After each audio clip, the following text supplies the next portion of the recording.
Hi, ladies and gentlemen. This is Eddie Marcus here, spokesman and advocate of basic human rights for all people.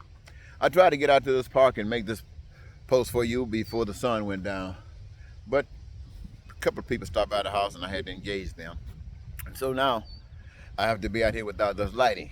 But I want to be here because the message that I've been given to you is a message that is one of the best messages that I have ever heard or given.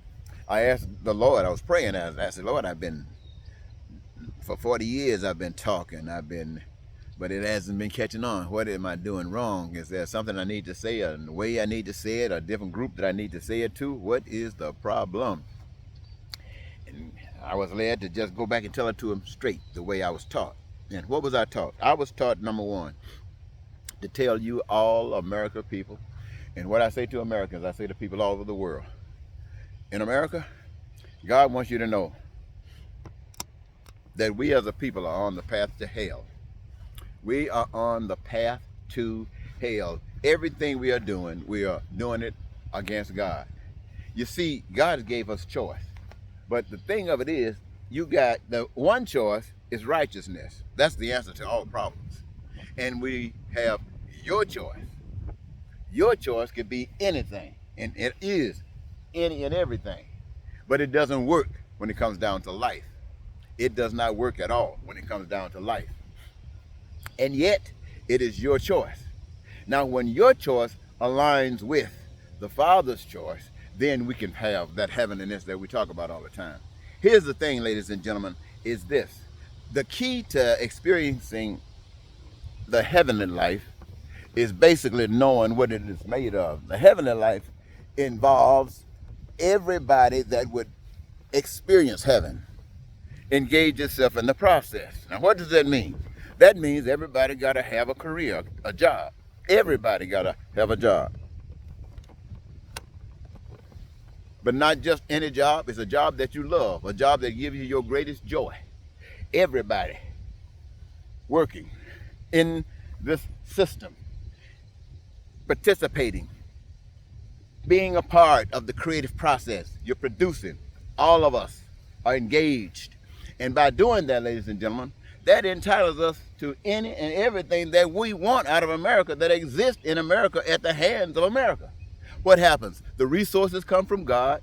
All of the resources that are used to materials to do anything comes from God.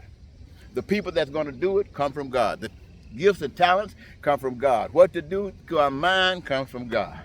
And we put that stuff together, and we have our food, our clothing, our shelter, our education, our health care, our transportation, our going to the moon, our going to anywhere we want to go and do anything we want to do. We are unlimited because we are experiencing and expressing the Spirit of God living within us. We are part of the creative process. We are creators. That's what it's all about, ladies and gentlemen. And everything comes straight out of that. Now, what's happening in the world today is man expressing man's choice. Now, let me give you a few examples. Man's choice was what happened to George Floyd. Man's choice is what happened to all the gun shootings and everybody getting killed. People at grocery stores, kids in school, people in churches. That's man's choice. Man's choice, my friend. But that's not all. It was man's choice that took the natives' land. It was man's choice that turned people into slaves. It was man's choice that created a lot of poverty. It was man's choice that caused the cause of the crime and violence and everything that exists. We could walk around here mad because it does exist. But God has already told us you shall reap what you sow. It is the fruit of the seed that we planted. So we really don't have anything to complain about. That's what God was telling me to tell you.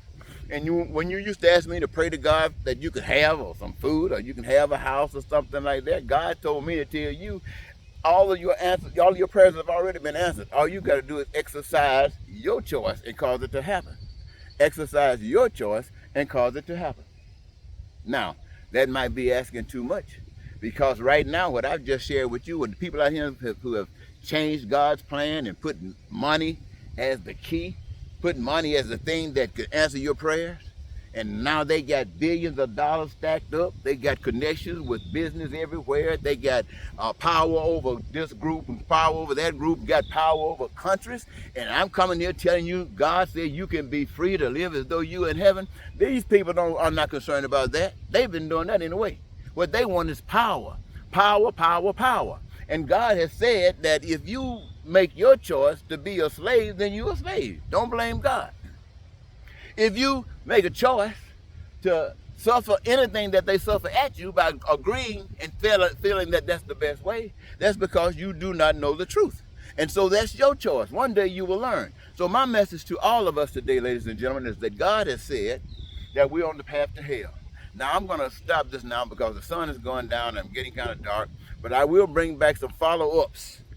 You know I'm going to bring some follow-ups, probably 2 or 3 between now and tomorrow night, just to bring this to some firm clarity. Because now, ladies and gentlemen, this stuff that America's doing, this stuff that this stuff that some people are doing, trying to take us back to slavery time, or take people back to slavery time, or these people who are sitting around here talking about you got enough, you can't get any more. All that stuff is hogwash. It's going to be put in the dumpster and trash, just like stuff when you put it on the computer. You put it in the trash. All that stuff is going to change, because there is one person on the face of the earth that trusts God and going to lift up God. And when I want to say lift up God, I'm going to be talking to the churches. I'm going to be talking to organizations. I'm going to be talking to all kinds of anything that touches the people. There's a message for you, and I'm going to bring it to you. So I'm going to thank you so very much for this time, and I'll talk with you later. Goodbye.